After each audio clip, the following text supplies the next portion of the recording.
I'm sensitive to these sounds. Plant down and lotus in a tempted ground. Knowing if I fail to lift the veil, I'm hellbound. Journey through the fate of all the hate I found. Done laying out the layman's for these lames, big clowns.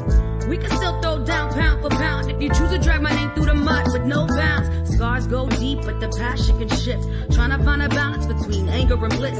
Searching for my purpose when success is a myth. I thought I knew the gist of the plot, but it came with a twist. Had it all mapped out, but none of the pieces fit. Abandonment issues got me doing the split.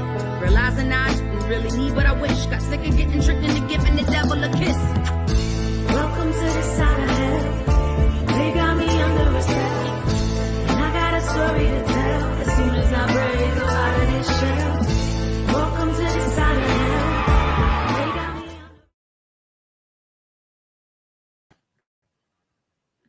on. Hi everyone, and welcome to Portal to the Paranormal.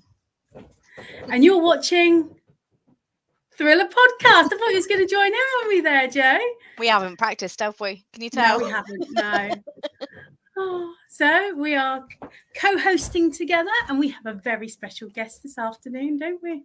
We do indeed. Right, so we should bring him on. We'll give you a little tipple. He is an international acclaimed psychic medium. Should we call him the military medium, actually? I think Let's so. bring him on. Mr. Dean McMurray. Hi. Hey, Sarah. Little Joel, how are you guys doing tonight? Good. How are you? Hey, we're doing fabulous. Thank you so much. All And the thanks for better having for me seeing. on. So Thank great to you. be here. Thank you very much. Yeah, very perfect. Well, we're so excited, aren't we, little Joe? We are indeed. Looking forward to this one. So I'm from a military background, like family are military. I was born in the military pretty much. So it's quite nice. Very nice. Yeah, pad brat through and through. Nice. Nice. Well, perfect. So, Dean, first off, thank you for your service. Oh, thank you. Mm-hmm. That's all right. And would you like to give us a little bit of an intro about yourself and what you do? Yeah. Just in a nutshell, just a Or not. And then I disappeared. Here I am. Sorry. And right after graduation, right after high school, went right into the military like so many other kids my age at the time were doing, and went on to serve almost 15 years with the regular Army. And then right after that, I went into the Army National Guard, and in a full-time capacity, and then went on to serve another 10 years. And the whole time I was serving in the military, there was no, I was not a believer in all things woo-woo. I was not, when we talk about spirits and all that, the paranormal, I was not in that school of thought. And it wasn't until I had my own experience, which we'll get to here in a minute, that when I had my own spiritual awakening, that I was like, holy crap, like, what am I getting into?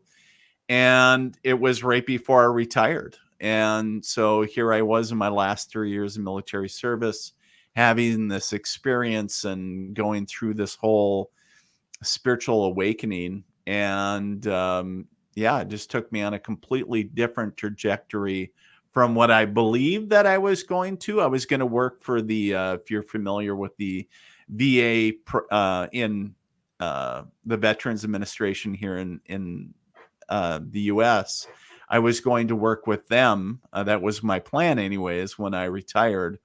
And, but, the universe spirit was like, no, I don't think you will. And you need to do something a bit different. And I was like, I didn't, I couldn't even see that. And so, that's kind of who I am in a nutshell. I always joke and say I'm nobody special, but I had for me at the time, I had an earth-shattering experience that put my life on a completely different trajectory from what I thought I was on, right? And so that's kind of that aspect. But I still consider myself a small town kid that Instead of, continue on to, serve his country, that I retired and started helping other people and serving in a different way by talking to dead people. So, uh, So I Was- read, and I don't know if it's right, that it was your grandmother that came forward, and that's So- what started you on your journey. Is that right? yeah, little Joe. So one of the things that's really fascinating is, I was sharing earlier that here I was 3 years prior to retiring from the military. At the time I had just returned, paint a little picture for everybody. And at the time, our youngest was just born, just a toddler or just a newborn.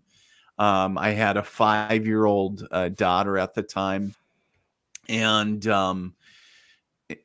my wife and the kids were all asleep. I was washing bottles one evening, and my grandmother shows up. And my grandmother, now, as you probably read, little Joe, was talking about she died back in the 80s.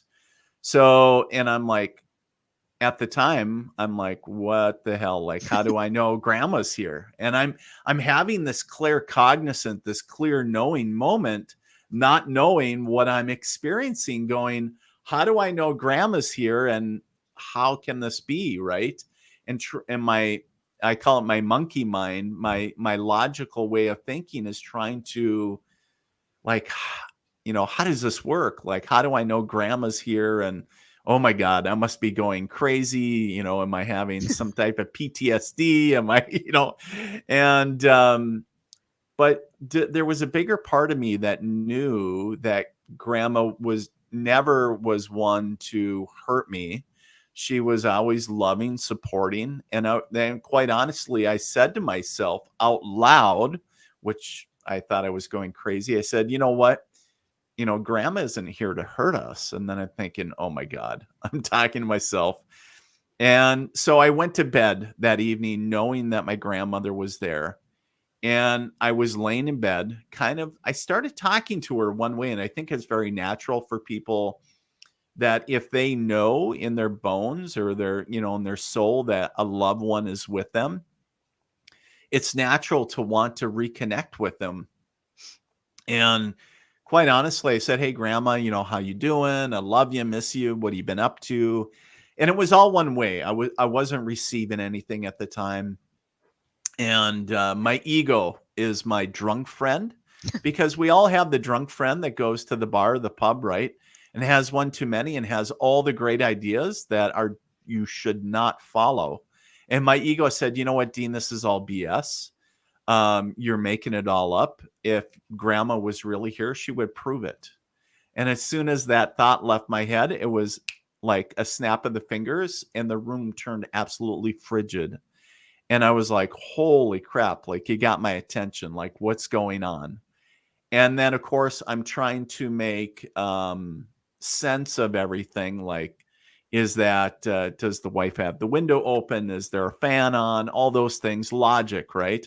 Yeah. And so again, ego says, you know what, Dean, if she is really here, she would touch you. And that way, then there is no type of, you can really discern what's happening. You can, something very visceral. And again, as soon as those thoughts left my head, it was immediate yet gentle and firm pressure that started at the top of my head and went all the way to my feet and literally pushed me into the bed. And it was like somebody laying on top of me. And I was like, holy shit. Like, I was like, what is going on? And of course, it was like the 6-year-old little boy in me came out, and I was like, all right, grandma, love you. See you soon. Like, you got to leave. You're freaking the hell out of me. And as soon as I said that, like everything went away. There was no weight. The room turned back to normal temperature. And I'm sitting up completely out of breath, covered in sweat, going, what the holy bleep bleep just happened? And for any moms out there, I don't think I've ever met somebody that has, that's a mom that has ever slept deep, especially when their kiddos are very small, right? And my wife, again, I was saying that we had a newborn, in the home, and my wife was sleeping like she has never slept in her life. She was out, and I'm like trying to wake her up, like, you need to wake up. And she finally wakes up, and she was like, what's going on? And I said, there's somebody here. And she's thinking, oh my God, somebody's breaking in. And I'm like, no, that would be, I can understand that. Like, you can respond to something physical, but how do you conceptualize a spirit, or, you know? And so I was like, no, there's a ghost or a spirit here, right? And she was like, how do you know that? And I was like, right? I don't know. And I want to give everybody a little preference, because I skipped this part, was prior to this experience, we had a local psychic in our community come out to the home, because I knew that, or because leading up to this event, the clocks and pictures were coming off the wall. And it wasn't just like, hey, you did a poor job, Dean, of putting the nail up on the wall. It was literally like poltergeist activity. And I was like, holy crap, like, what's going on? So we had her come out, and I thought she can just cleanse the home and it'll stop everything. And where she started connecting to my grandfather, and she gave evidential information and everything, but I wasn't in the headspace of receiving that message. And I just wanted all the craziness to stop. Fast forward a little bit of time after that, that's when Grandma came to visit. And I was like, holy shit, like, what's going on? First, the poltergeist thing. Secondly, now Grandma's like pushing me into the bed. And so I said, after the conversation with the wife, I said, you need to have the voodoo chick, because that's what I was calling her. This local psychic, the voodoo chick. She doesn't do voodoo, by the way. She's very nice. And, but I said, you need to get the voodoo chick out here. She, this is some crazy shit. And because I consider myself a very atypical guy, I come from, a very traditional upbringing, go to church on Sundays, the traditional holidays, everything else. Not a spiritual upbringing. I was more Lutheran faith-based, I guess, or Protestant. And so just very atypical, right? And the other aspect is that, it was like, because a lot of people ask, well, Dean, was there something within the home, and it was like, no, things are, were fairly normal, but I do understand a lot of things were ending and a lot of things were beginning in my life. And I know that was, as you were alluding to what was written about me was, where basically Grandma was saying, Dean, get your shit together, because you need to start your journey as a medium. And I didn't know it right then, because I went back to that voodoo chick and I said, we need to figure this shit out, because now I got spirits. Like, it started getting louder after Grandma showed up, and it was like all holy hell started breaking loose, and spirits started like communicating with me. And I was like, oh my God, I'm losing my mind. Jeez. And for an atypical guy, again, I use that label because that's how I consider myself, coming from a world of facts and figures from the military. If it's not in regulations, or if you can't shoot it, eat it, or drive it, it probably doesn't exist. Yeah, I can understand that. So very tangible, right? And a logical world. And so I was really trying to grapple what all this meant. And that it really kind of was going up against like a lot of what I was raised as in a traditional Christian household. And I was like, okay, like, should I be going to these psychics or mediums? Should I, like, what's with all this crazy stuff? Is it dark? And I don't know, it was something just in my bones told me, like, it was a loving presence. Like, I remember my grandmother always guiding me, but yet it was unrelenting. Like, it was, if you ever have a very tough loved one that's saying, damn it, I love you, but I'm going to kick your ass all the way from here to whatever. That was my grandma way of, here you need to, because I know you're stubborn, Dean,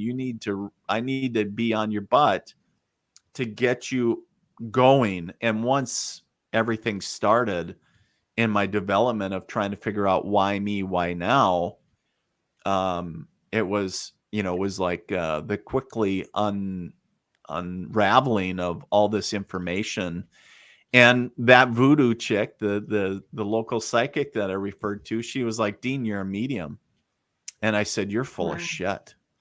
And that's what I said. I looked at her, I said, you're full of shit. And she was like, I might be, but she goes, yeah, it doesn't change what you are. And I was like, okay, what does that mean? Like, I get it, the term means, but what does that mean for Dean McMurray? That's what I was struggling with, because at the time, Lisa Caputo was just coming on the scene, like, television shows about that stuff.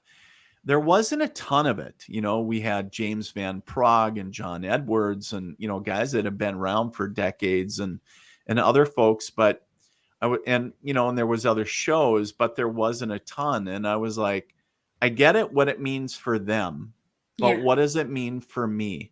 And then of course I made the joke, what am I be giving readings in my basement? And I always say now that, one of my spirit guides and the angels are like, yeah, you will. And you're going to be asked to go to hospice units, and you're going to be asked to go to give readings in Ubers and Lyfts and tour boats and wherever else people need you, and, and to give readings, and whether that's, picking up on spirit, going into people's homes or public events or whatever that is. And so that's been, good Lord, it's been almost 12 years. So it's been kind of crazy, because now my 5-year-old is turning 17.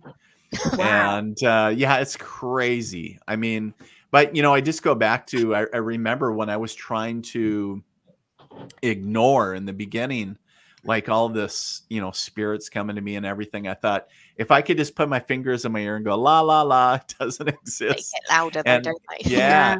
But then you get the creepy, like where I had my daughter at the time, it was so creepy, is you have a 5-year-old little girl come in your room at 2:00 in the morning going, Daddy, there's a man in my room, my.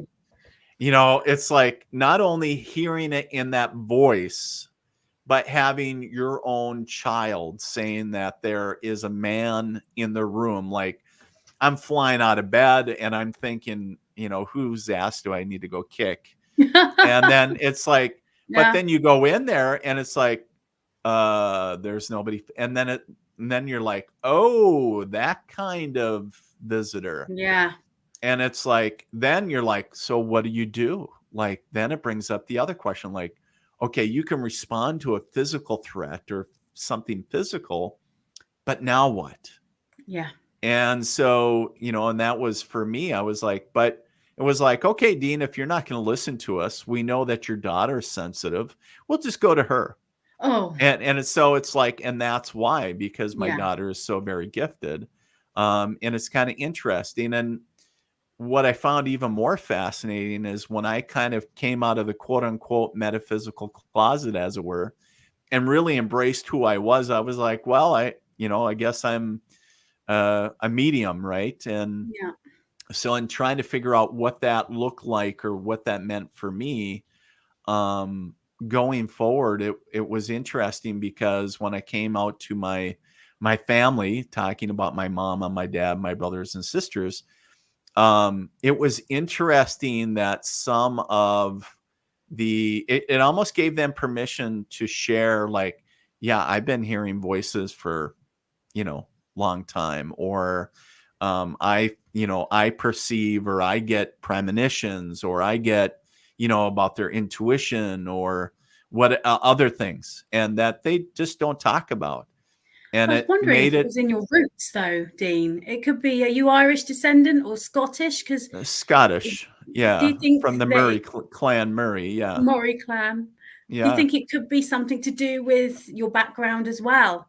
Well, does it descend from any grandmother or anything like that?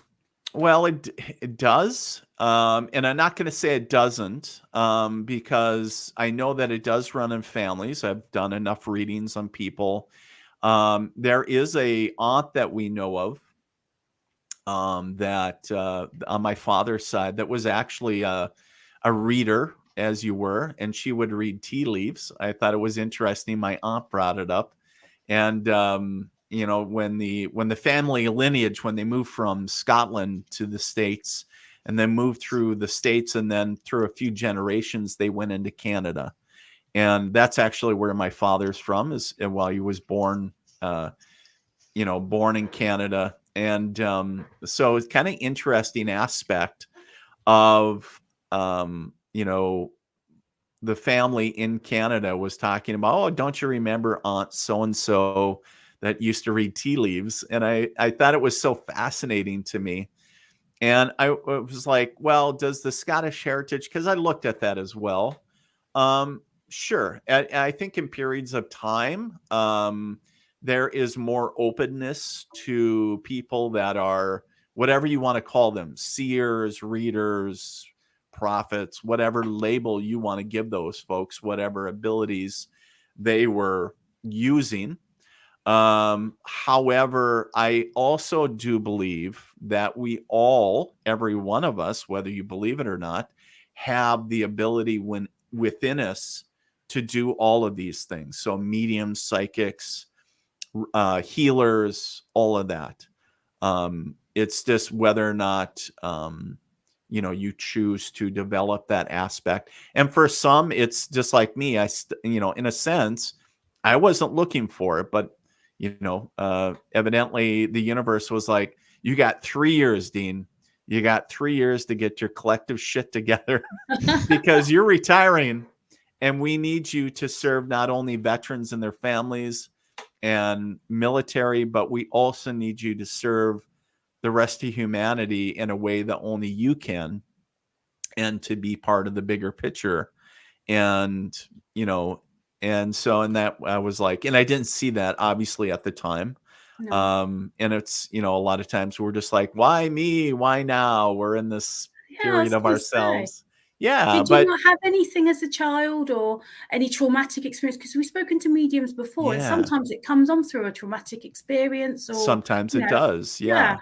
Nothing like that. Well, not that I remember. When I talked to my mom about being a medium, she said, oh, that makes tons of sense. And I was like, what do you mean it makes tons of, like all of a sudden bringing out a family secret or something? And she said, well, you were always sensitive as a child. You had, these, invisible friends or whatever when you were younger. And now I understand. I'm like, okay, I do know or understand now that there is a bigger part of that. But do I remember anything specific traumatic? No, because not that I remember. Now, and some people also have asked me over the years, Dean, do you believe that you maybe experienced something in the military that was a trigger, maybe later in life, that was, tripped this, aspect of, brought it out of you? And even though there were traumatic events or times within the military and on different deployments, nothing that I would say that I was so latently, did I deal with some latent PTSD and other things after deployment? Sure. But the thing that I would share is that it wasn't anything that I remember, like all of a sudden, like, oh my God, now the world has opened up. So it's kind of interesting. In hearing everybody, so other mediums, other people, other sensitives, whatever label you want to use, I love hearing people's what I call awakening stories, because they're so unique, Sarah. They're so different. Everybody has, maybe they knew when they were 2 years old because when their grandmother died, that, she came and sat on the edge of the bed, or to say goodbye, or whatever. You hear so many great stories about, trying to make sense of death and dying because they're struggling with grief. and I love hearing other people's stories, because I'm like, that is letting other people know that they're not alone, that this happens to countless millions of people all over the earth, and everybody's like, oh no, I'm the only one, like, so it's like, dude, there's like 8 billion people on this earth. Don't you think somebody else has something similar but yet unique? And so to hear about it, it's like, wow, that is so beautiful and so interesting. And that's one of the things that I love hearing is people's experiences, and like how they've navigated it, and where they are today. But yeah, if that makes sense. Yeah. Sure. Yeah. I've got some questions from members of the public, if you don't mind if I read them out. No, absolutely. Jennifer Jacobs says, I've been struggling to know, in inverted brackets, if I'm on the right path. Is there only one path? And do we know how do we know? So I'm assuming that she's asking, like, how do you develop it? How do you know? Well, I mean, it would be wrong for anybody to say that there's only one path. I mean, we know that there are multiple paths out there for us, right? Depending on what choice we choose to take or not take or whatever, right? So, but to answer Jennifer's question, like, are you on the right path?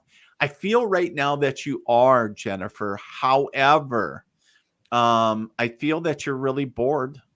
I feel that you want change at like a really deep soul level.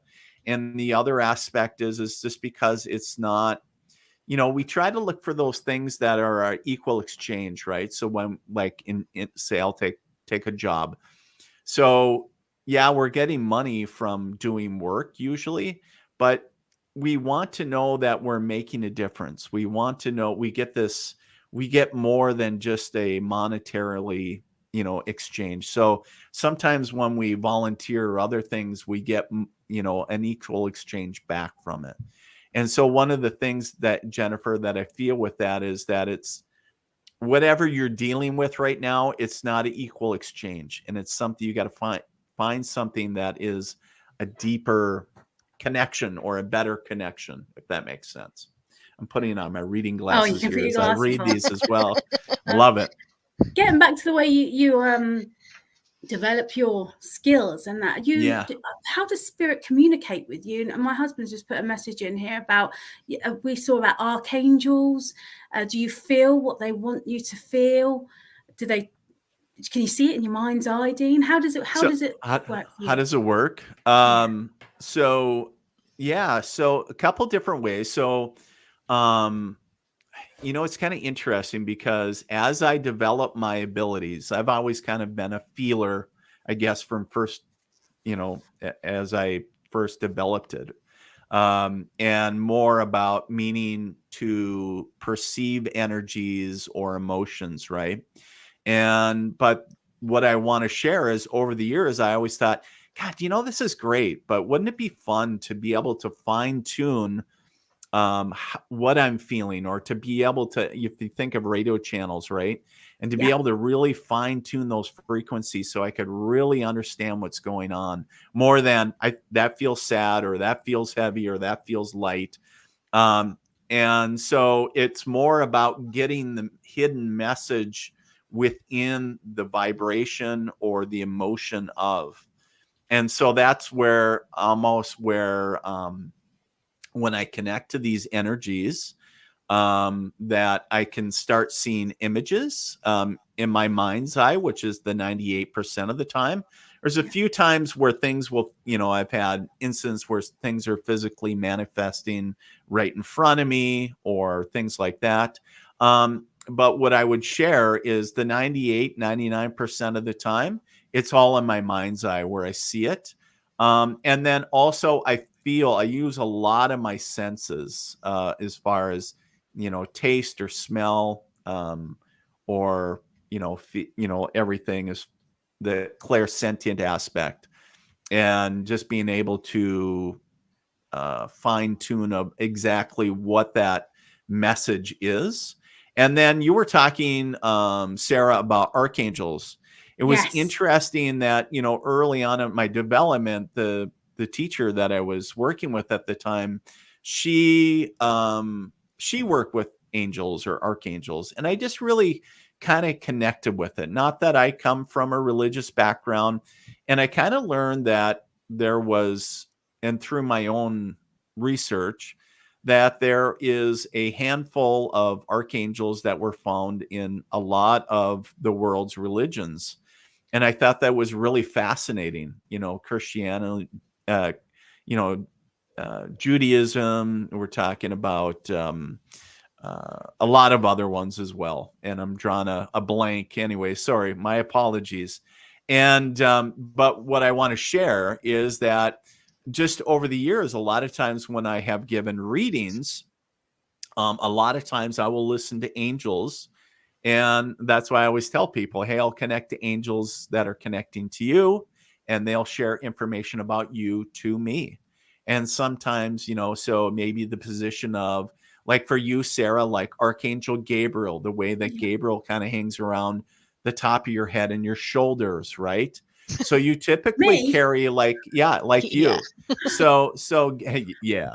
Little Joe's like, hell yeah, not me. Like, but it's apologize because I don't want you to start reading. When I read that message out, I do apologize because I read it out and I'm thinking anyone who wants a private message, a reading should message you on the military, what you call it. And then I thought, oh, I don't want you to think that you're here for that, because honestly, we just want to showcase all about you, honestly. Well, I know, but what I'm sharing is I'm just using it as an example. Okay. And so, but it was, so the relationship of the angels' energies, now she's paranoid, but it's like, so if you think of the way that Archangel Gabriel's energy is with you, and then so, and then I just listen and feel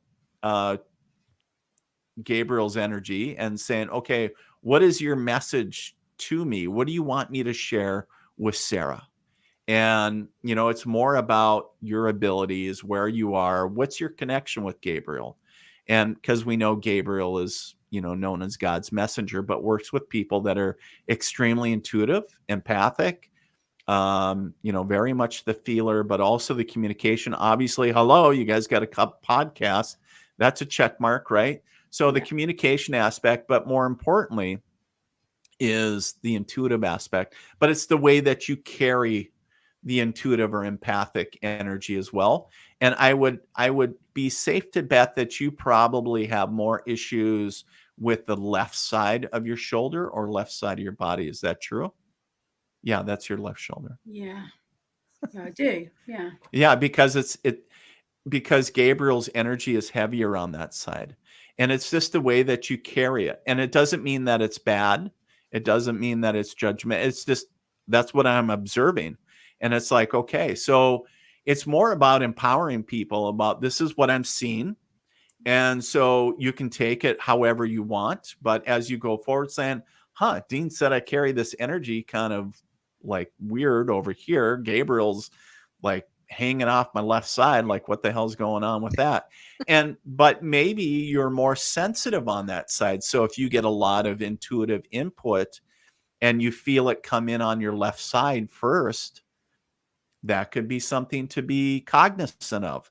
So if you're doing, for you, maybe you're doing paranormal investigations, maybe you want to be paying more attention to the left side of your body because maybe you perceive more intuitive input on that side of your body. Maybe not.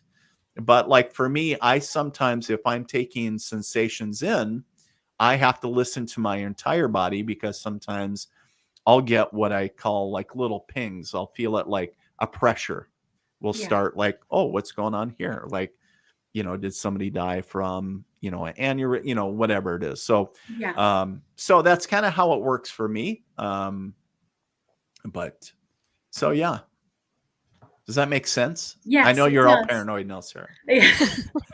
I've never listened to somebody that's actually had angels dealing with angels to speak to for mediumship. So that's actually really interesting for me. Because I've spoken to many different mediums, but archangels and stuff like that, I've not I've heard Well, from the and there's darker side and mediumship sure. from the darker side, but not Yeah. from archangels, which is quite Well, interesting. and it's interesting because I also worked with a friend, and she was known as an angel communicator, right? So a different way of communicating to something different.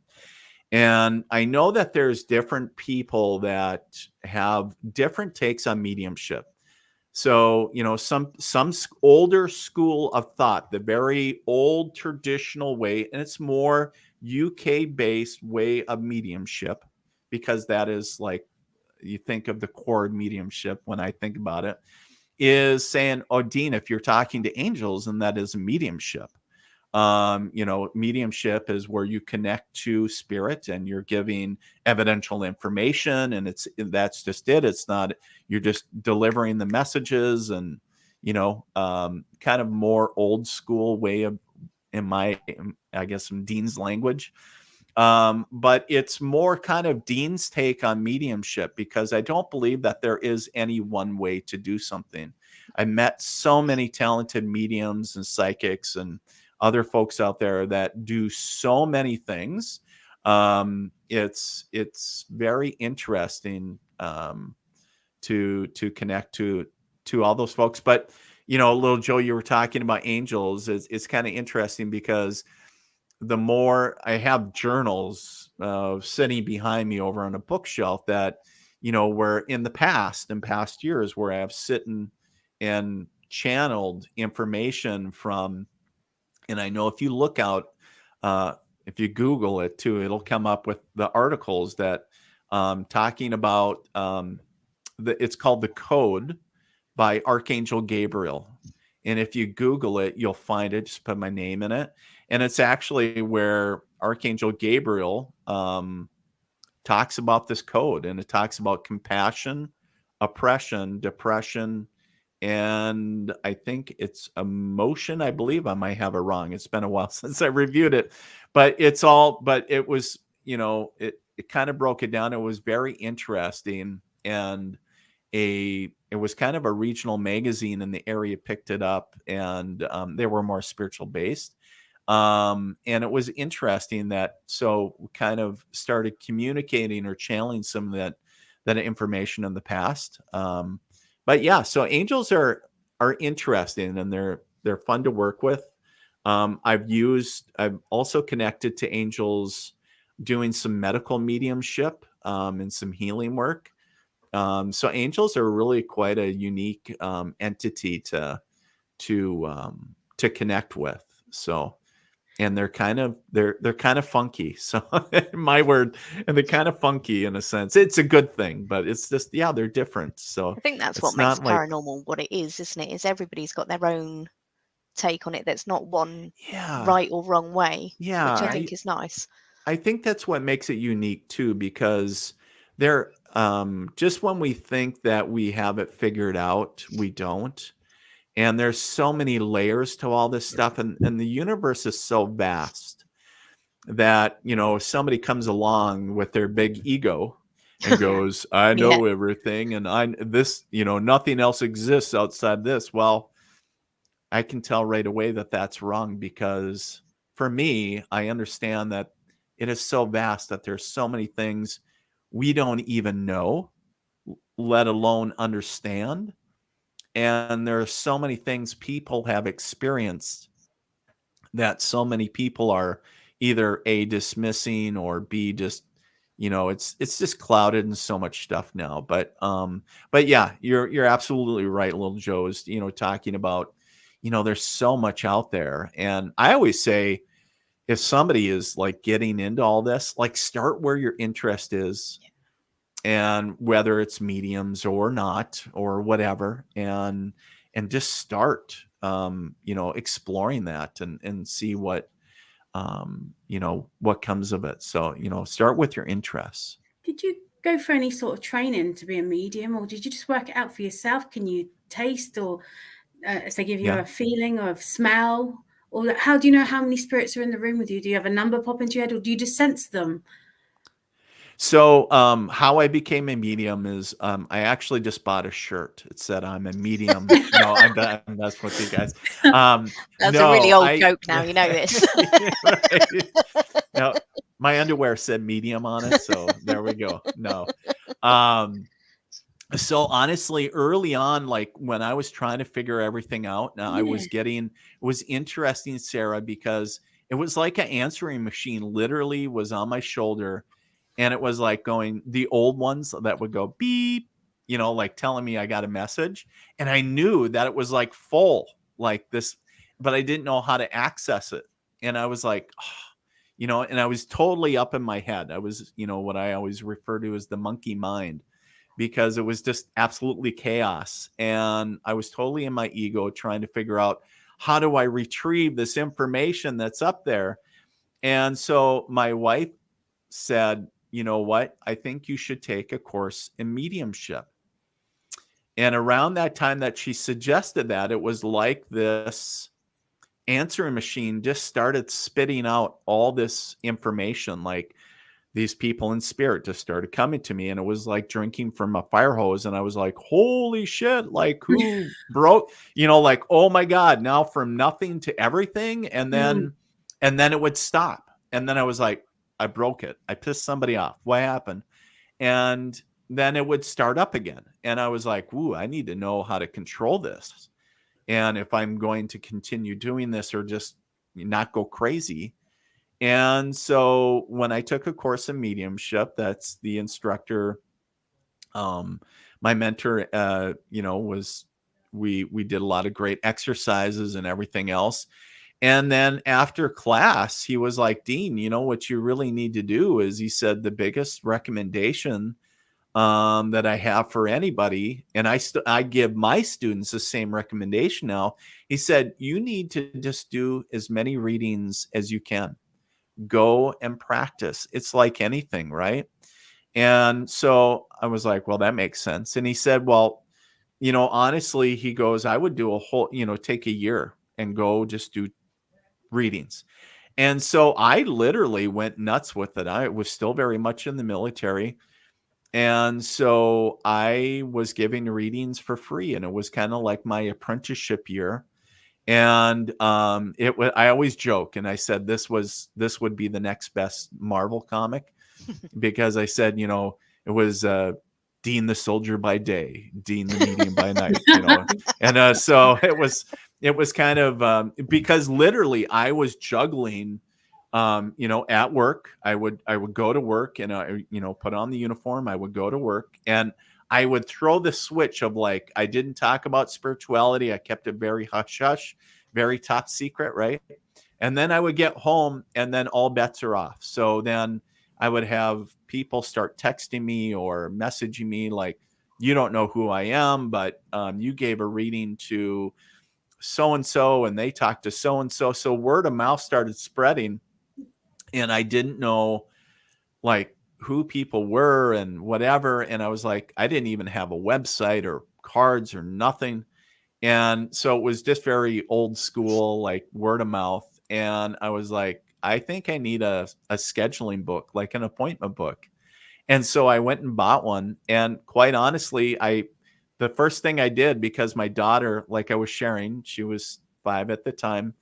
And so she is a dedicated dancer even today. And so first thing, you put in all the dance recitals, all the family stuff, right?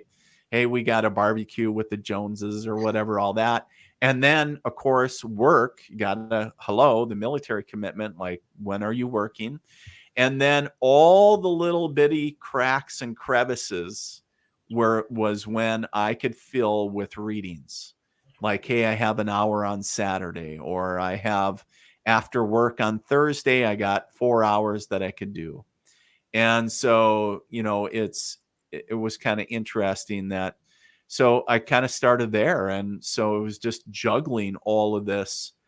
And when I finally retired, or right before I finally retired, it was just very normal to, you know, like, my wife was on me like, when are you going to start doing this for a business?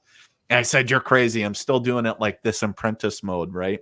And I was still thinking of that. And she was like, you know, how are you gonna, you know, I get it that you're retiring, but you know, if you're not, what are you gonna do something besides the mediumship thing or what? Because she said, if you're not, then you need to turn it into a business. You got bills And to I pay. started thinking it, and I was Yeah. like, oh yeah, you know, the kids are still young. Hello, dad's still got to work. And it's not, and to be quite honest, websites aren't free. Well, there are some free out there, but the level of service that I needed to provide to other people, there are costs associated with that. And Yeah. so I had to get beyond myself and say, now is the time to start charging for readings. Yeah. And so I started into the business of providing that service. And then, of Yeah. course, it evolved from there. And so, yeah, that was kind of it. And, you know, of course, the evolution has changed greatly over the many years, but it's been a wild ride thus far. So, yeah. Can you switch it on and off? I mean, will you be shopping and then someone's next to you and they got their relative in your ear while you're picking out your apples and you're like, shh, I'm trying to do some shopping here. Is there any way you can just turn that light off and have a break? Well, so yes and no. So I don't know how I did it, Sarah, but when I was in the military, I got really good about finding that switch, right? And because I didn't want to be that guy, the quote unquote, that guy that is like, oh my God, you know, McMurray is going off the deep end, that he's retiring and now he's talking to spirits. And so I found a way for me to, I don't think you can fully shut it off. I really don't. I think you can ignore it pretty well, but it doesn't go away. It doesn't mean that they disappear. So I got really good at shutting it down at work. So now when I go and I want to be just Dean or Dean the dad, and if I'm out with my kids or my family, say we go out to dinner, and this actually happened. We were getting takeout, or as you guys say, takeaway, right? So we were getting, and my wife said, why don't you run down and pick it up? And I was like, not a problem. And I had to wait at the bar to pick up the order. And I was sitting there and I was like, oh my God, totally. There's a deceased gentleman that is following the bartender back and forth. And I was just watching. I was actually kind of entertained a bit. And I was like, so I'm kind of chatting with the dude in spirit just in my head. And, you know, and I was like, hey, you know, you do know that I'm not going to like tap him on the shoulder and go, excuse me, do you know, like I'm a psychic medium. And I said, because those are my boundaries, number one. Number two, I trust that you can do more than I can do. And if I'm supposed to deliver the message, I want you to put those wheels in motion where I deliver that. And I always put that forward for the universe. So I will never walk forward, or, you know, like walking down in the supermarket and all of a sudden, you know, maybe there's a lady's deceased, you know, spouse or whatever with her and going, excuse me, but, you know, you don't know me, but this is what I do, blah, blah, blah. I always go, hey, you know, first and foremost, I always acknowledge and recognize and validate spirit in my head going, I see you. Number one. Number two, I just kind of listen, but then I also go, hey, if I'm really supposed to deliver your message, I'll do it. But I need you to put the wheels in motion, because I'm just not going to roll up to them and do that, because, and here's why, here's the because I don't want somebody else to do that to me. Because my boundaries, the way that I was raised as just a person and as a medium and as an energy worker, I have very strong boundaries, and I don't give anybody permission to just pre-read me. And so if spirit is making themselves like, I see that, like I can't look away from that, I'm saying, okay, like I'm respecting that individual's boundaries and their personal space. Yeah. Because they might be so deep in grief that Yeah. they're like, I don't want Dean McMurray or anybody else to cut, so I'm going to trust that spirit is going to put those wheels in motion and saying, maybe it's not me that's supposed to deliver the message. Maybe it's somebody else. Yeah. And that's fine. And that's why I always put it back of saying, you know what? If I'm the one that's supposed to deliver the message, then put those wheels in motion. Otherwise, I recognize and validate you, and I see you. So, does spirit try and influence the living, or do you try not to get involved with that? So give me some more definition with that. What do you So, mean? like, say if a spirit comes through and was Yeah. not happy with a certain decision in your life, Uh-huh. like, say you had a bad boyfriend or a bad wife. Yeah. Would you relay that back to the living, or would you just best not? So it's kind of interesting you bring that up, because I have never had a reading. I've never had a spirit, a true spirit that is meaning that has crossed over into what we consider heaven, ever come forward that is judgmental in that aspect. However, I have had countless upon countless people go, hey, I wonder if Dad is approves of my husband, or approves of so and so, like talking about what they think of I got a divorce, what so they're asking, they're looking for validation, or they're wondering if they approve or not approve or whatever. In fact, I gave a reading one time, and this gentleman was at one of my public galleries, and I said, and his dad came through, and he was just a very, what I would call like a very salt of the earth type individual, and just very old school way of thinking, and where he would never pat his kids on the back, just very hard on them. But he looked at him and he said, he told his son that he approves and he loves him. And and what it turned out is this guy was gay, and he got married when gay marriages finally became legal. He got married, and he goes, and he was thinking, he goes, I wonder if Dad would ever approved of our marriage, because he wouldn't have when he was living, because he didn't believe in us. And it was something that I think everybody was crying by it, because it was just something where he was. But I've never had spirit in a place, and the reason that I say that I've never had spirit come forward, like you think of heaven, because they're in a state of pure love. I get it. There's so I get it that there's some people, quite honestly, were an ass when they were living, or very mean or very abusive. But if they're crossed over in the aspect, that was all of the physical body. Now, sometimes when they come back in, they will pick up those traits of their old selves, just so the people can validate, saying, because if, quite honestly, if somebody's grandpa was just a total asshole to them, quite on, and if they come, oh, he's such a loving man, be like, I don't know who that is, because that wasn't my grandpa. And so, but the aspect of understand that our loved ones on the other side are emanating at a state of pure love, because you think of the judgment or the actions are all of this physical body or this mind. And we're not of the same status when we're on the other side, where, revert back to the soul state or the soul energy. And so, yeah. But so if that answers your question. Thank you. Yeah, absolutely. What do you think, Dean, happens to you when you die? I'd like to think, do you think some of us do go to heaven? Do you think maybe we are reborn into somebody else? Or do you think we just hang about?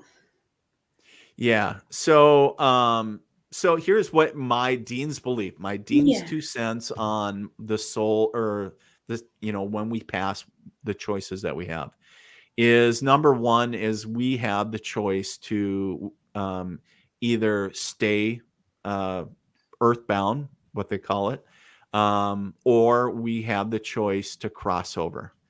Now, some people, like, well, Dean, what about heaven and hell? Like, if somebody was very, did very evil actions or whatever the case is, what happens to their soul? Are they very damned or whatever? And my true belief is that, hell and heaven are really what kind of our mind created environments, what we believe it is. However, what I do believe that, and what I've experienced, is that heaven is a state of pure love and or unconditional love and high vibrating frequencies. And what we consider hell is void of everything. And I couldn't think of a scarier place of because all of our fears come out there. So for a lot of people that feel that they aren't worthy to go to heaven or the divine or the beyond, is then they're void of everything, void of light, void of other spirits, void of, and it's just themselves it's like, wow, isn't that scary? Yeah. So that aspect of going, and then also staying earthbound. So it's kind of interesting because I've done some, what I call soul retrievals, helping earthbound souls cross over. So if they pass during a traumatic event, murders, different things, accidents, and they just don't know that they've died, or which happens a lot of times, like spouses or grandparents or whatever, they just feel that they have unresolved issues. Like, I can't leave my family. Like, they need me. I can't leave. And then their body expires. And, and they're like, I just got to stay. I got to stay. I have unfinished business. And it's like, you're going to be okay. And trying to connect and bridge that gap, so to speak. And even going into that void and trying to retrieve those souls and trying to, get them to be like, hey, you are worthy. And now I will say, not saying that there aren't things that aren't dark out there. Yeah. And when I mean by dark, you use words like evil or whatever. Yeah. Now, there are very malevolent souls or energies, entities, whatever label you want to use. Yeah. But in my experience, it makes up a 1% rule. When you take the whole scope of things, there's more light than there is darkness, right? But it would be naive of anybody to get in anything of metaphysical or paranormal to say that there isn't. But I just do not focus 100% on that negative. And I really use the umbrella term of negative energies. Yeah. When it comes to things that are, people be like, oh my God, I saw a demon, or I saw, these different labels. And I'm like, why give it more energy? Does it matter what it is? On them. Yeah. What does it matter what it is? Does it, is it a malevolent earthbound soul? I don't know if it really matters. And maybe how you deal with it, yes. But in the grand scheme of things, why not just, okay, that's negative energy. Like, that is bad juju. Like, we want to make sure we're not connecting to that. We're protecting ourselves and others from that. And so, so we know that, places and people get influence. You were talking about, Sarah, influence. Because spirit does influence people. Like, we had people, like, say, especially on their birthdays, right? I've heard stories about people going, I don't know why, but I just bought flowers today, and you just popped in my head, and like, I guess I'm supposed to give you flowers. Be like, oh my God, like, today is mom's anniversary of her passing, or maybe it was, their birthday today and they were so sad.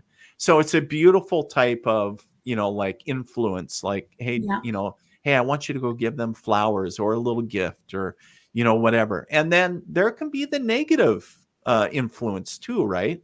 Yeah. And so when we know that people are influenced by, negative energies or entities, we know Yeah.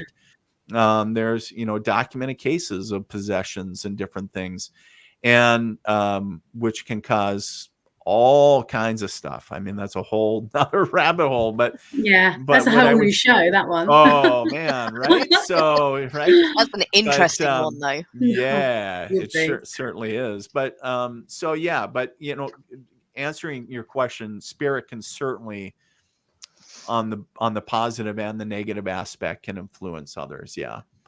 I know. I wanted to answer, if I may, really quick, because I see Kelly Green asked. I've never heard of a military medium before. Can you tell me more, please? She's heard of a clairvoyant and a full medium. Yeah. So here's the deal on the military medium. It's really just a marketing label. And because when I first started, I was like, oh, I got to call my, when you get into the business aspect, you got to have a business card or a website. Yeah. And it's like, okay, what kind of medium am I? So you start Googling, and there's mental mediums and physical mediums and the whole host. And I'm like, well, I'm kind of a mental medium. And I think my wife would agree. I'm a bit mental, but I was like, well, I see a lot in my mind's eye, and has there been some physical mediumship, a little bit phenomena? Yeah. And, so the thing is that there was a lot of different aspects, and I was like, how about just psychic medium? And so really that's what I went by for many years. And then my wife had said to me, you should go by military medium, because the majority of your adult life has been in the military. And not that you would be excluding anybody, but you're more talking about yourself. And just because of your background, right? And so about being, in the military. And so I was, kind of resistant at first to accept that label. And then once I did, it was interesting because it was really interesting because it really opened a lot of doors with a lot of people, especially men, because the demographic in the clients that I typically see are women. And not that that's a bad thing, but it's interesting. And then when I did the military thing, more men started becoming open. It's like, oh, must be military. Maybe it was more, maybe, I don't know what the conveyance was, but I was like, well, I'm the same guy. It's just a little bit different. And it's interesting too, because then, some producers started looking at the aspect of going, I really like the military thing. And so it was interesting. I didn't do it because of entertainment value. It was more speaking. So to answer Kelly's question, it was more about speaking to who I am, because it was merging my military background and my new, calling of being a medium. And I meshed them together about being, the military medium. And so, down the road, the military medium book, I don't know, maybe somebody from Marvel is listening to the podcast and be like, we need to do a comic, right? It's like, what do some of your old military guys, the guys that you went with and everything, what do they all think now? Because they've obviously know now. Well, it's kind of interesting. So when I kind of came out, that's a great question, because I had a lot of, after a total of 24 years, I had a great working relationship with a lot of higher ranking members in the unit, like officers and other folks. And it was interesting because when I got close to retirement, I really didn't care anymore. And I know that sounds bad, but I was like, what are they going to do? Make me retire, bend my dog tags? I don't care. I got, I'm like a week out or whatever it was. And so basically I just kind of came out and, just kind of told everybody I didn't care. And at the end of the day, what's interesting is I had this perception in my mind that I would be like blacklisted, or I would be put in some type of testing facility or something, in the super secret bowels of the earth. But people are people. And so regardless of what you do for a living, whether you protect your country, whether you're a police officer, firefighter, dig ditches, work on vehicle, it doesn't matter. People are people. And some people will be extremely intrigued. They'll want to know more. Other people will look at you and go, I'm going to pray for you. Yeah. And other people will give you they will turn around. They will get up very quietly and they will walk away because they're like, this shit either freaks them out or they're just like, they don't believe in it and they don't want to be any part. And so I had all of those reactions, little Joe, in the military. I had all of those. And because, some people were devout religious that went against everything that they knew.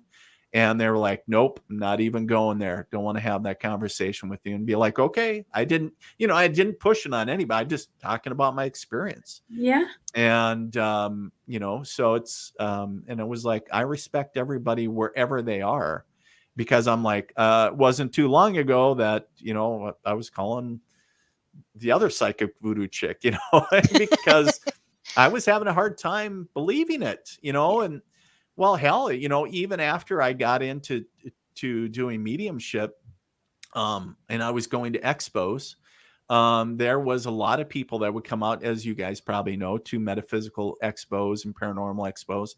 And there was people that are very devout and love the galactic or alien aspect of everything.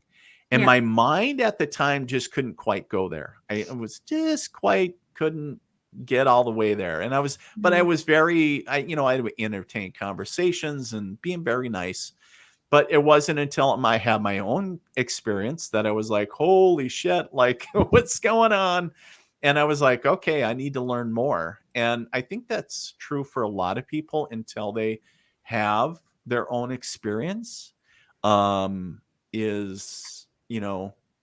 lot of times there's that questionable aspect. And I think a healthy dose of being skeptic is healthy. We love a skeptic on our ghost hunt. Yeah. Well, and there's a big dividing line between a cynic and a skeptic, right? Yes. And at least skeptics are looking at things and they're questioning things, but they're still open. Yeah. And so, cynics are just completely closed down. And wherever somebody is, I mean, I'm like, because I've had both at some of my events, and I'm like, what, that's okay, but just don't ruin it for anybody else. Yeah. And if this isn't your cup of tea, that's okay. Yeah. It's like channel. So yeah. So yeah, absolutely.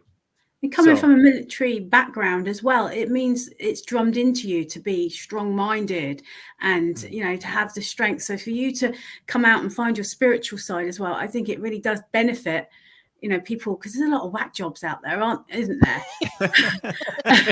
And then when you think military, you think, well, this guy, he is solid. So, right. It must be. Right.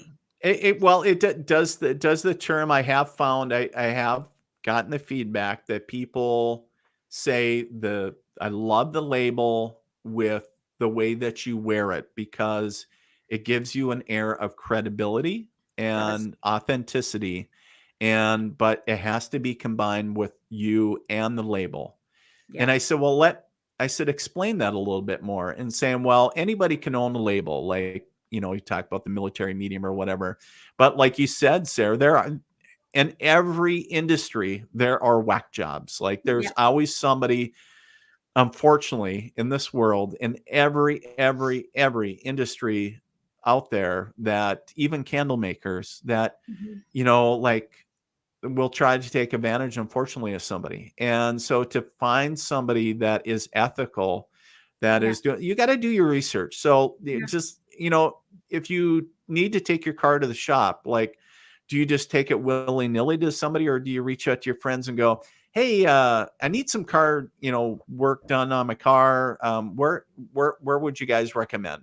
Yeah. And this is where I'm living and everything else. And people will say, had great opportunity here. So ask. And then also, technology is a friend now, but take it with a grain of salt, because things can be manipulated, all that great stuff. But do your research. Yeah. You know, is the individual credible? Is there multiple sources, you know, on the individual? Are they, you know, so, um, you know, go and do your research. But Mhm. what I would always say, and I'm always a big proponent of this, first and foremost, always trust your intuition. Trust your gut or your heart. And then, you know, and ask for references from your friends, like, hey, who would you get, you know, if we're talking about mediums, you know, like, hey, I'm looking for a medium, you know, who would you guys recommend? If it's somebody in person, then say, you know, your city, your wherever you live, your country, whatever. And because I guarantee you there's somebody in that area, or hey, you know, say exactly what you're looking for. And so do your homework. But I think being skeptical is okay. I think it's healthy. And I especially like if we're doing paranormal investigations, I think when we're doing because I think it brings us to an aspect that it helps us look at things from a different angle. It's so And nice to have them there because they do try and debunk stuff rather than when it's everybody in the group believes and they're like, oh my God, that's paranormal. Right. Actually, no, that's a tap tripping. Right. Or windows open. And you know, and I get so many people reaching out to me too with and I love it that people reach out with like orb photos and different things. And so when I you know, and I look at the photos, and I also feel into them. And if I feel something's up or whatever, then I usually do more like more of a reading into it. But I always feel bad, like when I think this is, you know, I think what you got is dust. But I'm Yeah. also a proponent of saying like, hey, there are legit like orb photos or spirit manifestations. And so, you know, I think it's good to look deeper and to really get answers, because the world is just a marvelous place. And it's just fascinating. So, Dean, I know time's clicking on, and I would like to squeeze in one more question. Or Yeah, if absolutely. I may. So, the police force, they use that. Well, I've heard that they can use psychic mediums to help solve cases. And sometimes I think to myself, you know, maybe the best detectives have a certain aspect or a certain element of psychicism in them. Have you ever had the opportunity, or would you like, because with being in the military as well, you know, I would have thought that maybe you want to go into police force or somewhere into something like that. Right. It would be an obvious choice. Yeah. Would you like to work and do something like that? I think it would be fun. I have never worked directly with, you know, I have never worked directly with like the FBI or any other type of law enforcement. Now, I did for a time volunteer with a nonprofit organization called Find Me, and they work with mediums and other viewers, remote viewers, all kinds of energy folks worldwide, and they work missing person and homicide cases from all over. So we worked one in Japan, we worked one, you know, so even in Georgia, and so all over. And you're submitting reports, and it gets uploaded to whatever police organization that handling, but we never communicate directly. And I have also worked with families, different things. And so what I believe, or do I believe that it would really accentuate a police officer or investigating, you know, like a detective's, casework, if they could tap into their abilities or have some. Absolutely, I think it would be great. And I think probably some of the better ones probably do. Honestly, I just haven't had the opportunity yet to directly work with them. And it's interesting because a lot of times, now I know there are some psychics out there and other mediums and other folks that have worked directly with the FBI. They have worked with other detectives and everything else. But it depends on the area that you live in. And I think there's a lot of other factors, like how far out on the limb do they want to go? Like, oh my God, you're working with a psychic, or if maybe they keep it under wraps. I don't know. So it's interesting, but to answer your question, Sarah, no, I haven't, but yes, I think it would be very fascinating. And every time that I do any missing person cases or any homicide cases that I work on, I do it all pro bono. I don't charge for any of that. There's a lot that goes into it. And I know that, so there's a lot of emotions when it's also connected to that stuff. But, getting answers to the family and so they can move on in a sense is what, the name of the game. And so however they can do that. So it would make great TV as well. Well, So I guess there would be, for sure. Definitely. Yeah. But of course I go back to the ultimate goal would be to bring answers to the closure better, so because they don't know, are they alive, are they dead, can we have a funeral, can we have, so there's everything's up in the air. And so they can finally grieve one last time, and then, well, the grieving never stops, but what I'm sharing is that they can move on in a sense with their lives and bring that healing. What's that? They can work out what they've got to do from there. Yeah, absolutely. 100%. Yes, for sure. So always a challenge for sure. Have you got one last question, Joe? Do you want to squeeze one in? I can't think of any because I've asked them as I've gone along. What's next on the list for you then, Dean?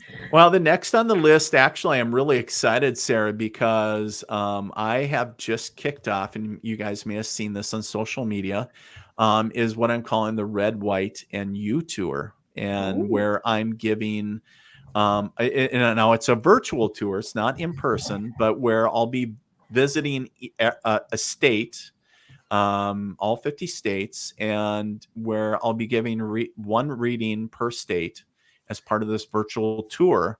And basically where the first episode premieres on March 21st. And then we'll be kicking episodes out after that. And then after we get all 50 states, then what we'll do is we'll start going international. So whether different countries around, hitting the UK and different things. You'll have to come over here though. Hey, I am all about it. So if you guys want to do a joint investigation, we do like an event. I would love to film that in person. So maybe episode 1 of the international tour. So that would be so fun. We could take you to the Victoria Country Park where Florence Nightingale had the big hospital. We've got a military I would cemetery love there. Oh yeah, I would love it. An I would love it. amazing place. We'll have to chat about this much more in detail down the road. But yeah, so that's kicking off. I'm really excited about that. And I only got a handful of states yet to left to fill. So if you're anybody listening that's interested in that, head over to Facebook or Instagram and the list of states. I'm always because as soon as I post it, like 1 or 2 people will reach out and I fill a couple states. And then, so it's been really fun to do that and connect to other people. And I've already had a bunch of folks reach out. So that's great. And then, and then we just got some more local stuff in my area here in the Midwest. And so we're just plugging away. We're praying for a early summer, and because we're up to our eyeballs in snow here in the Midwest. And so yeah, but it is, I choose to live here. So what what do I say? Like I can move. So are you okay? Could you just plug where people can find you, people watching? Yeah. So if you want to connect with me, you can obviously over on Facebook, Instagram, TikTok, wherever, at The Military Medium, or you can go out to my website, themilitary.medium.com, and you can check that out there. And then, you can just send me a message, email at dean@deanmcmurray.com. And like I said, all that tour stuff is all out there on social media. So you can check out what the latest and greatest updates are and everything else. And of course, this episode will be I'll share it over on my page, everything else. So yeah, we'll have it all posted. Thank you so much, Dean. Well, thank you guys. Thank it you was very really much. fun being on. And I just want to thank all your great folks that have been making all the great comments and questions. I just want to thank them as well. Thank you ever so much. Thank you for having us. We've had a brilliant time. And guys, Awesome. if you got anyone watching wants to plan a ghost hunt, look at www.portaltotheparanormal.co.uk and take a look at our events. And thank you so much, Dean. You've been amazing, and we really appreciate it. Thank you so much, guys. Take care. Thank you. Bye. Bye-bye. Ciao for now. Thank you. Bye, Joe.